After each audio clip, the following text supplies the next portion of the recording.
Bonjour à tous, bienvenue sur ma chaîne Séverine.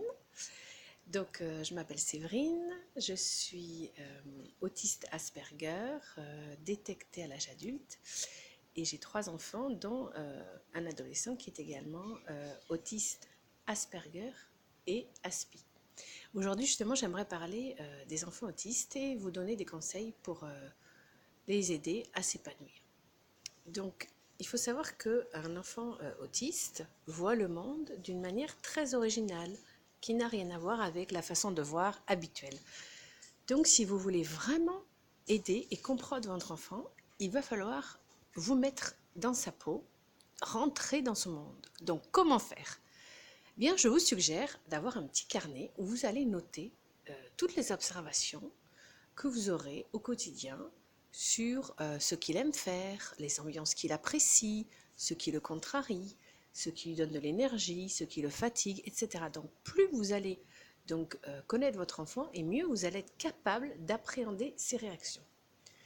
Il faut savoir qu'un enfant autiste, Asperger ou non, euh, c'est un enfant qui, et c'est pareil d'ailleurs pour les adultes, hein, c'est toujours pareil pour moi, ce sont des enfants qui ont besoin d'énormément de temps pour eux, de temps où ils sont seuls, tranquilles, dans leur petit univers. Donc il est très important qu'il ait un coin chez vous, si possible une chambre, où vraiment il est autour de lui tout ce qu'il rassure, tout ce qu'il stimule, tous ses objets favoris. Et il faut le laisser, lui accorder beaucoup de temps. Car nous, les autistes, en fait, nous avons ce que nous appelons une hypersensorialité, c'est-à-dire que nous captons tout dans une pièce. Nous captons à la fois l'atmosphère de la pièce, mais également les états d'âme des gens. Et nous captons, mais évidemment sans forcément comprendre. Donc nous avons besoin régulièrement, dans la journée, de faire des pauses pour souffler et nous permettre de décanter de toutes ces informations qui nous sont arrivées.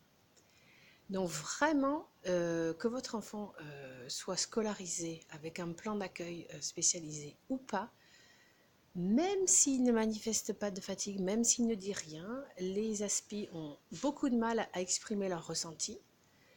Vous, voilà, apprenez à comprendre, à ressentir sa fatigue sociale, et laissez-le tranquille dans son univers.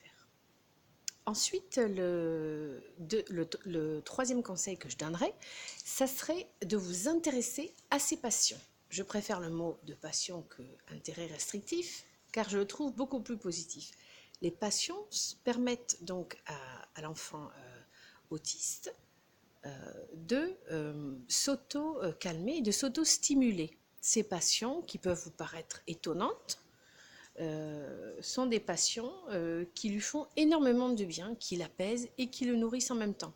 Intéressez-vous à ces passions et là, vous verrez que votre enfant va être de plus en plus épanoui et aura confiance en lui. On ne peut pas demander à un enfant autiste d'aller vers les autres, de faire cet effort d'aller vers les autres, si personne ne fait l'effort, notamment ses parents, ses proches, de rentrer dans son univers et de le comprendre.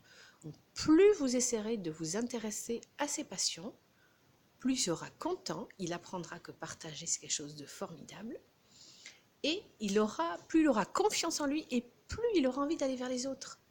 C'est ça qui est vraiment, c'est dans cet ordre qu'il faut procéder. Souvent les psys vont vous dire, il faut absolument qu'il soit scolarisé, il faut absolument qu'il y ait des interactions sociales. Moi je dis, attention, en premier lieu, il faut que l'enfant autiste soit bien dans sa peau, ait confiance en lui, et après, il pourra effectivement faire l'effort d'aller vers les autres. Mais vraiment d'abord, il faut qu'il soit dans sa bulle, il faut qu'il se sente vraiment sécurisé. Je recommande également des pratiques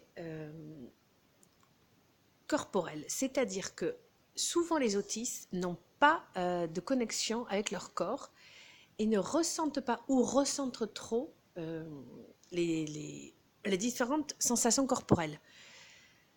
Un enfant autiste n'aura pas forcément la sensation de faim. Il n'aura pas forcément la sensation de froid, ou au contraire, il le ressentira très fort. Donc, toutes les pratiques qui vont permettre de comprendre les sensations corporelles sont vraiment importantes.